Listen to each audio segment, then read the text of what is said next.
A man with a rifle was walking along the dried-up riverbed. Sweat dripped down his back, the fabric of his shirt sticking to his shoulder blades. An empty canvas bag clattered against his thigh. Crows circled over the hill, low, stubbornly. He climbed up. At the top stood a lone, dry tree, the bark glowing gray. A body dangled from a branch. A girl. Thin legs were bound, heels blackened. Arms stretched up, wrists wrapped with rope, head down. Around her neck hung a board, nailed and tied with twine. On it was carved one word, witch. She was still breathing, barely. He walked over in silence, took the gun off, put it in the dust. He took out his knife and cut the rope. Her body went limp. He caught her. She was light, her skin abrasions, her wrists blue, her hair tangled with clods of earth. She didn't cry or blink. He walked back, carrying her in his arms. The bag was left lying on the path. The birds had not flown away.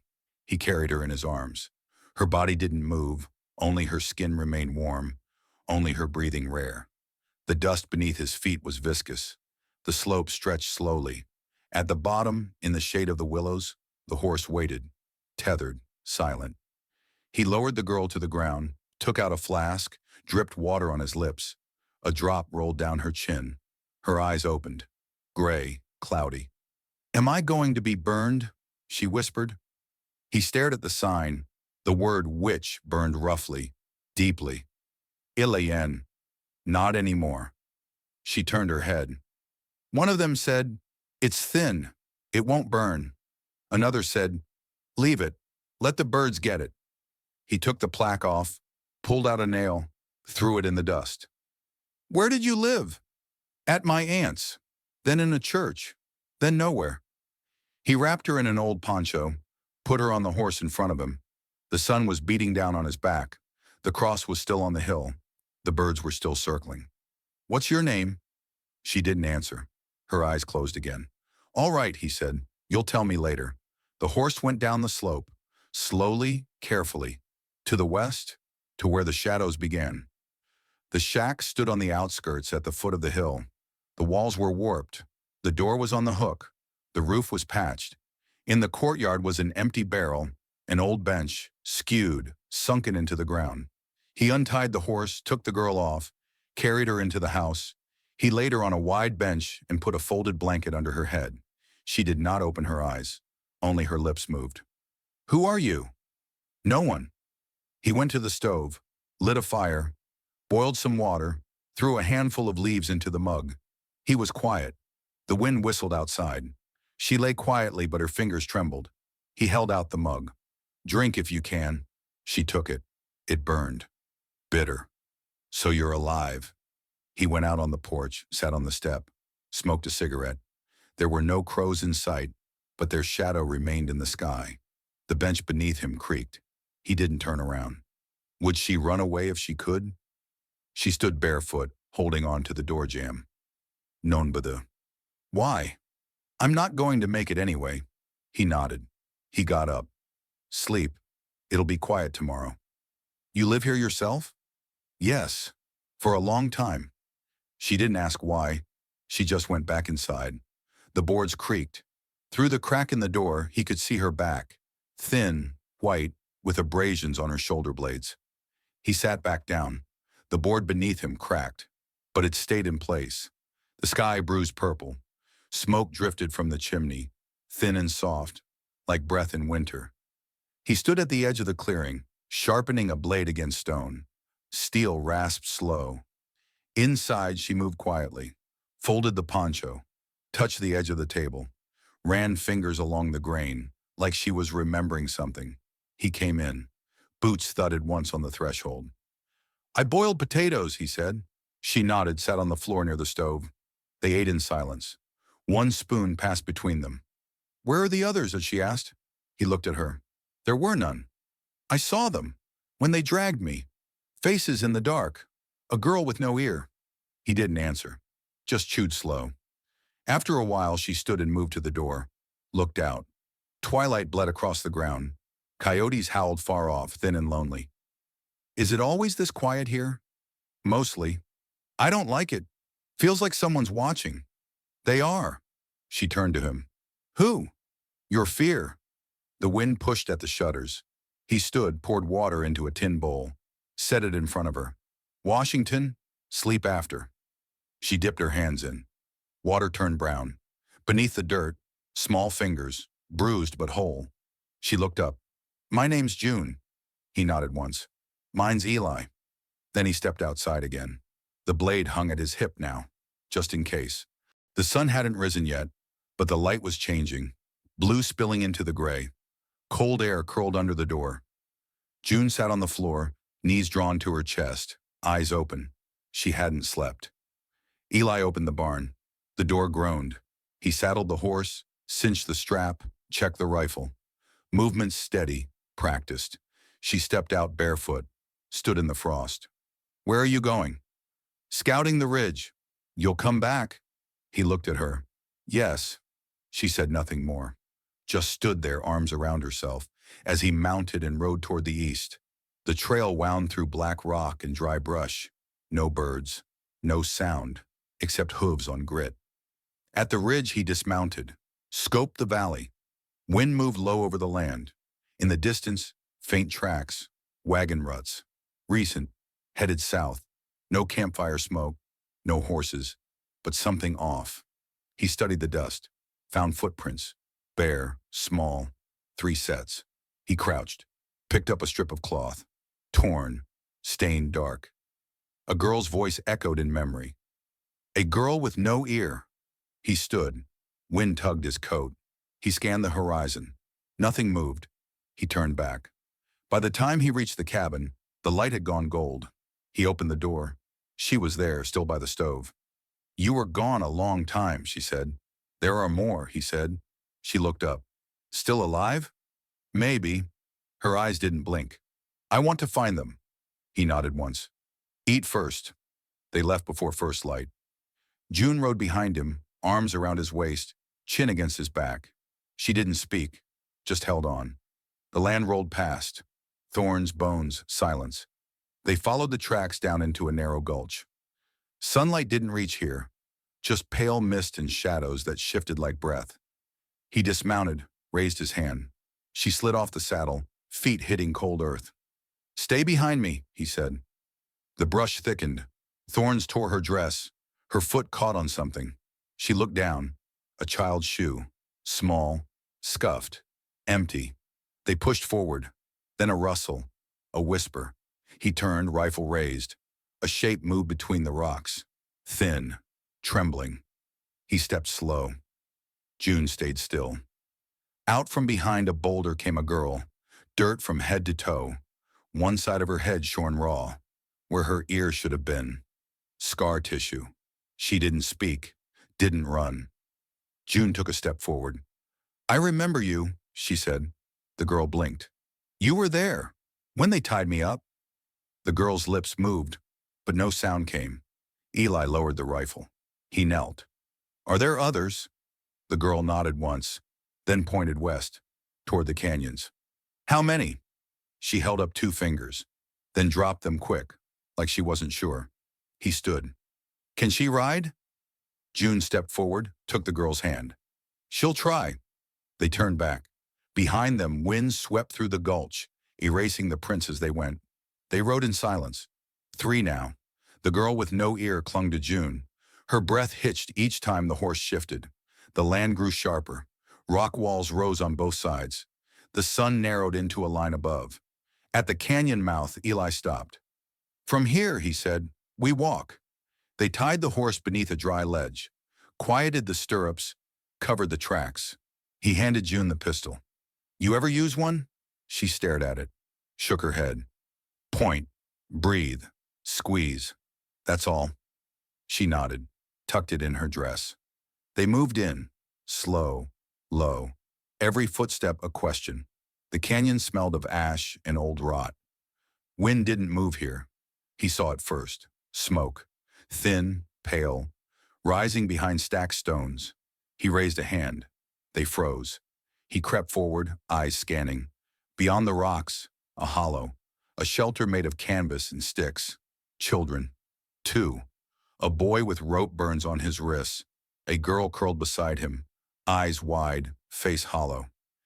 Eli stepped out. The boy flinched, raised a stick like a weapon. "It's all right," Eli said, voice low. "We're not them." Behind him, June stepped into view. The girl with no ear came too, slowly, quietly. Recognition flickered in the boy's face. "You came back," he whispered. The girl beside him started crying without sound. June knelt, wrapped her arms around them both. Eli watched the ridge. Clouds moved in. Wind followed. He knew the time was short. "They'll come before night," he said. The canyon held its breath. They waited behind the stone wall. 5 now. No fire, no movement. The smallest girl slept, mouth open. The others watched the ridge. June sat with the pistol in her lap. Her hands trembled, but her eyes stayed fixed on the trail. Eli loaded the rifle. Quiet clicks. Smooth. His face gave nothing away. The first sound came with the wind. Hooves, then voices. Low. Men. He raised a finger. Silence fell. A figure appeared at the canyon mouth. Then another. 4 in total. Dust on coats. Guns drawn.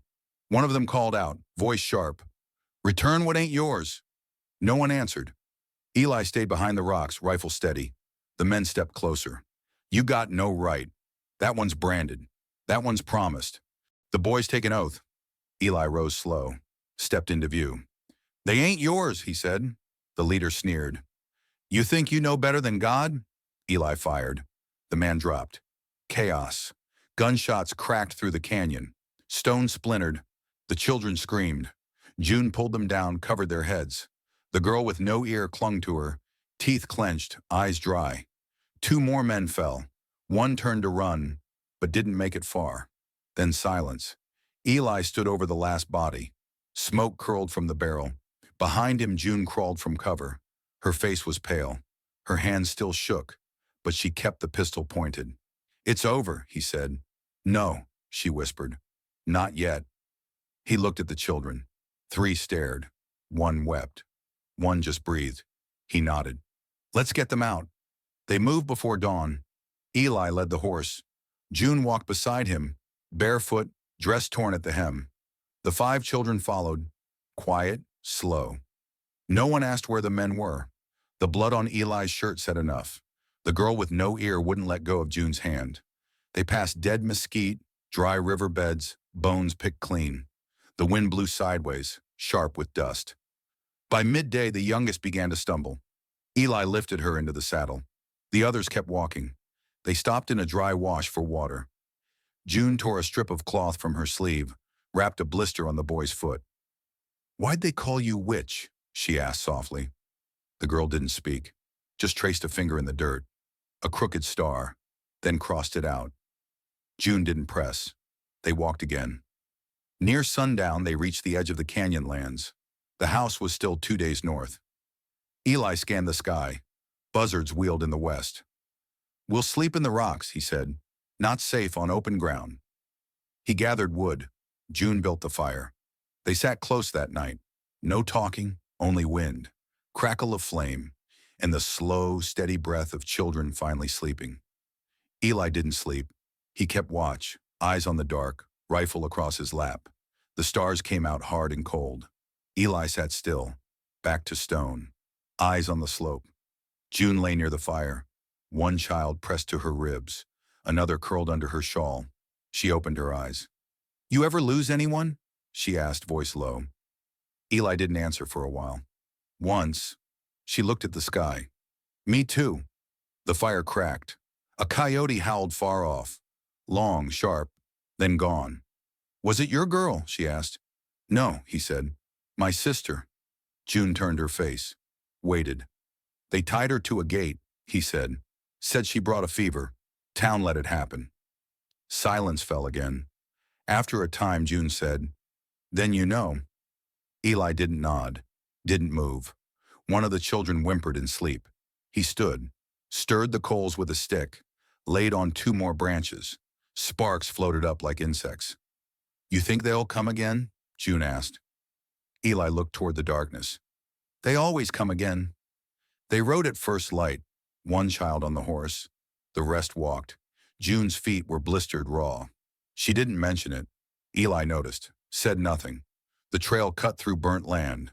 Black trunks stood like ribs, charred fences, cinders in the wind. Was this a town? One of the boys asked. Eli nodded. Used to be. What happened? He didn't answer. June glanced at the ashes. Something metal stuck from the ground. A twisted kettle. Beside it, a doll's arm. The children didn't look long. They passed it. By midday, the clouds came. Low, heavy. Wind turned cold. One girl shivered. Eli gave her his coat. She didn't speak, just held it tight. They stopped when the horse staggered. No water, he said. June looked back. Nothing but smoke and dust. We'll walk, she said.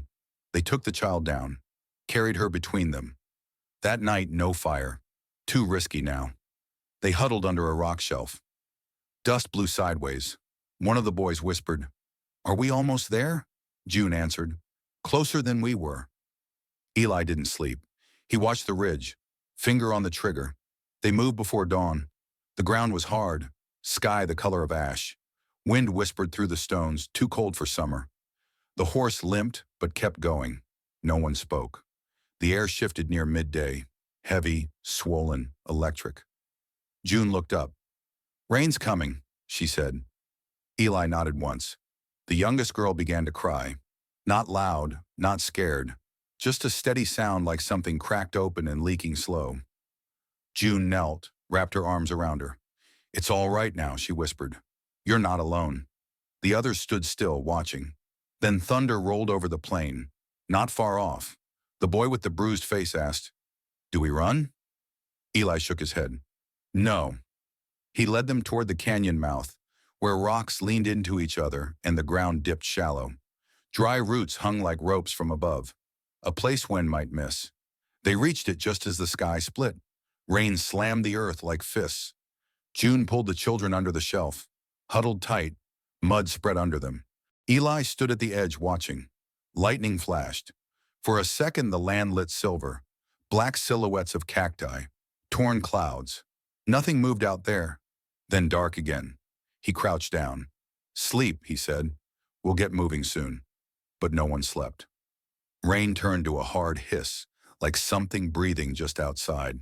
June's hand brushed Eli's. He didn't pull away. Why did you help her? She asked. Her voice was almost drowned by the storm. Eli looked into the dark. She looked like my sister. First time I saw her, he said. Hanging there. June nodded slowly. She reminded me of me, she said.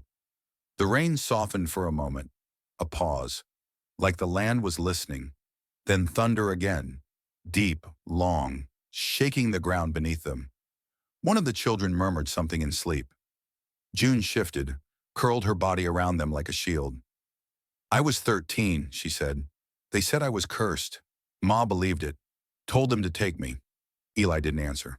I waited 3 nights tied to that post, she said. No one came. Thought maybe I was cursed. She breathed deep. But then you did. Eli sat still. I didn't know who you were. Thought maybe you were death. I wasn't afraid.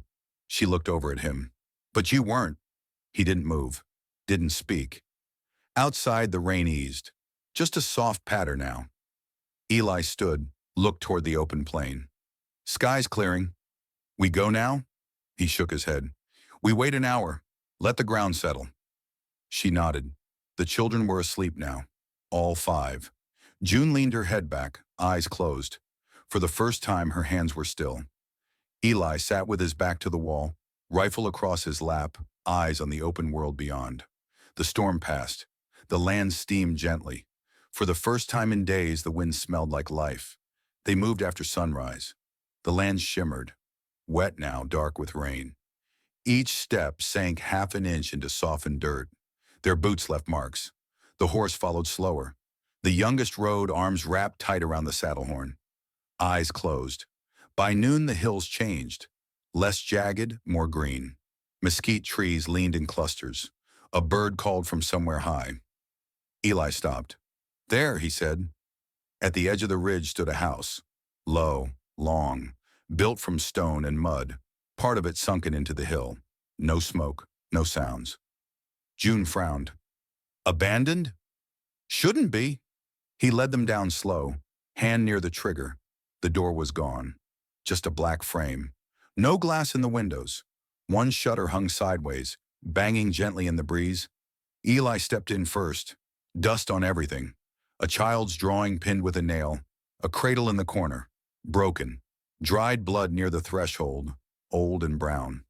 "Who lived here?" June asked. He didn't answer. She looked at the table. 3 cups. 1 chair overturned. Someone left in a hurry, or was taken. "They were good people," Eli said finally. The children stood in the doorway, close together. June turned. "It's safe," she said. "Come in." They entered, quiet, careful, like the walls still listened.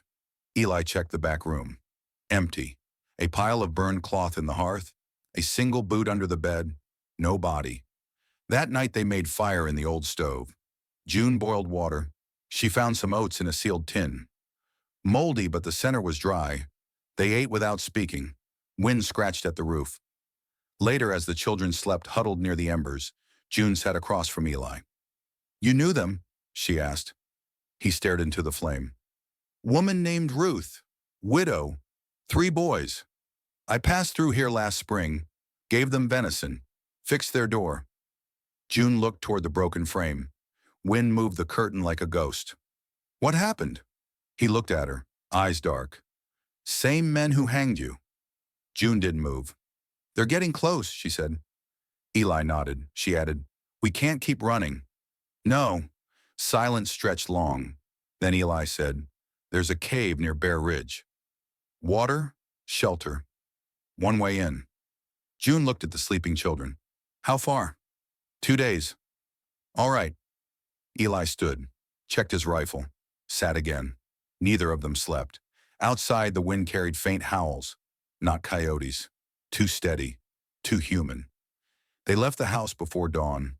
The sky was iron gray, heavy with cloud. The youngest child rode. The others walked. No one spoke. Eli led them west, his coat dark with rain. June followed last, watching the rear. The trail narrowed between boulders. Trees thinned. Snow still clung to shadowed spots. By midday, they reached the cut in the cliffs. A narrow path, steep and jagged, led upward into the hills. "Is this it?" June asked. Eli nodded. 1 way in." They climbed slow. The wind howled through the stone. Above, the entrance was barely visible, a crack between 2 sheer faces, overgrown with brush, hidden. Inside, the cave widened, dry, dark, cold. A pool glimmered in the back, fed by a drip from the ceiling. Old fire pit, scorch marks on stone. June knelt near the water, touched it. "Fresh." Eli nodded. "Nobody's been here in a long while." The children sat close to the wall, silent, watching. June stood. "We'll need firewood, water, food. I'll go." She looked at him. "Alone?" He nodded again. She hesitated. "Be back before dark." He paused. "If I'm not, you will be." He looked at her. A moment passed. Then he left. Evening fell. The children were asleep, curled in blankets. June sat at the entrance, watching the slope below. The sun dropped behind the ridge. Still no Eli. She stood, tightened her shawl, picked up the rifle. A sound. She turned. Footsteps. He emerged from the dark, shoulders hunched, hands full. A hair, a sack of roots, dry sticks bundled with rope. She exhaled. "You took too long." He dropped the hair, sat down hard. "I saw tracks." Her face changed. "Men?" 3. 2 horses. North slope. Hours old. "Did they see you?" "No." She stared out at the blackening sky. "How long do we have?" Eli didn't answer. Instead, he asked, "Can you shoot?" June looked at the rifle in her hands, then at the children, then back at him. "Yes." He nodded once. Then, "Get some sleep." "We'll need it." She sat beside him. Neither moved. Outside, the wind rose, and somewhere below, a stone rolled loose down the trail. They didn't look at each other. They both heard it. It began before dawn. A thin line of smoke rose on the far slope, just visible in the gray light. June spotted it first. "They're close," she whispered. Eli checked his rifle. "Too close." The children were silent, pale, eyes wide. He pointed toward the narrow exit on the western side. Take them. If they hear shooting, run. Don't stop. June didn't answer, just looked at him. He met her eyes. I'll hold them here. She shook her head. I'm staying. You can't. I can. Footsteps above, stones shifting. June turned to the children. Shoes on, blankets tight, stay behind me. The oldest boy took the baby. The girl held her brother's hand. Eli moved to the ridge, pressed flat to the stone, watched. Figures approached through the mist. 1, then 2, then 4. Guns drawn. He waited. 20 yards. 10. He fired. 1 dropped. Chaos. Shouting. The others scattered, returned fire. Stone cracked near his head. June led the children toward the rear passage, fast but quiet. One of the men broke from cover, ran for the mouth of the cave. June raised the rifle, hands steady. A shot. He fell. She kept moving. Eli fired again, then again. But they were closing in. 1 bullet grazed his arm. He dropped lower, bleeding. The children disappeared down the rocks. June stayed. She reached him, breathless. You said to run. I lied. She reloaded for him. He aimed again. 2 men remained. 1 hesitated. The other called out, Give her back. That girl's not yours. Eli said nothing. He pulled the trigger. The man screamed, fell. The last one fled. Silence. Smoke drifted. Blood soaked into dust. Eli leaned back against the stone. June sat beside him, breathing hard. The ridge was quiet again. 3 days later, they reached a small settlement west of the mountains. A priest blessed the children. A widow took them in. The youngest girl clung to June's skirt until nightfall. They never asked where she came from. Eli stayed 1 more night, then saddled the horse. June stood by the fence. You leaving? He looked at her. You still think I should? She didn't smile. Just said, We've got room. He didn't answer, but he didn't right away. End.